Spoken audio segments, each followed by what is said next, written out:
Hello, thank you so much for joining me in the series entitled Slaying the Pornography Dragon. Today you're going to learn how I overcame this terrible dragon. You know, it's been almost 14 years now since I've watched pornography or participated in its activities. I successfully have slain the dragon of pornography. I've been happily married now for 5 years, and I'm so thankful for the victory that I have received over this vice. How did I defeat this dragon? It's all started with a craving for freedom. When anyone is addicted to something, they often recognize the emptiness that the addiction leaves them with, and they long for a way out, for something better, something real. I found my freedom at a Christian rap concert, or at least I thought that's where I was going. A friend invited me to attend a revival meeting at his church. He said that an ex-rap artist was going to be sharing.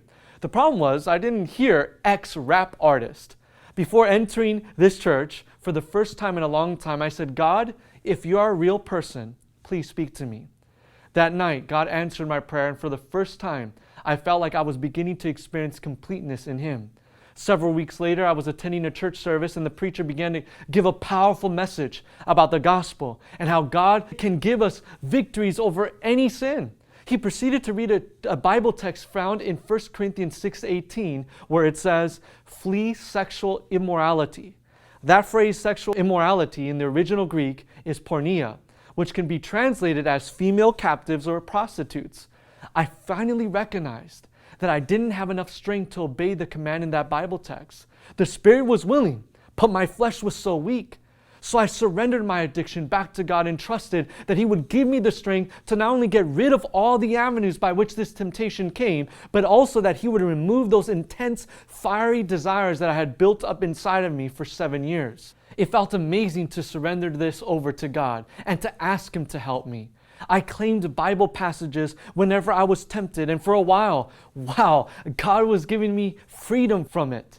For the first time in years, I felt clean and whole. My mind and thoughts began to change, and boy, did it feel good. But then something happened. I was developing a craving for good, wholesome spiritual music. So I asked someone if I could borrow a blank CD that I could burn my music onto. I put the disc into my computer, but to my dismay and disgust, the CD was not blank. It was filled with pornography.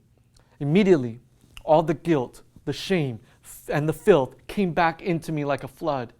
I immediately broke the CD into pieces and began to cry out to God. I asked God sincerely and fervently to help me to have complete victory over this thing. You wouldn't believe what happened next. 2 days later, I woke up and I couldn't breathe. I felt like someone was stabbing me in the right side of my chest every time I took a deep breath. I was rushed to the hospital to find out that my right lung had collapsed.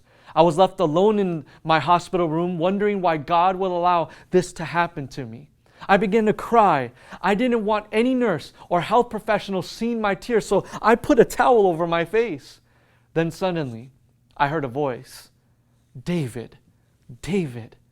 I thought for a second, is this the Lord? Just then, I felt someone touching my arm. I removed my towel just to see that it was the pastor of the church I was attending. Although it wasn't God speaking to me, God sent that pastor to give me a message that I will never forget. He said, David, God has not left you. He is here to give you the strength to get through this and anything else.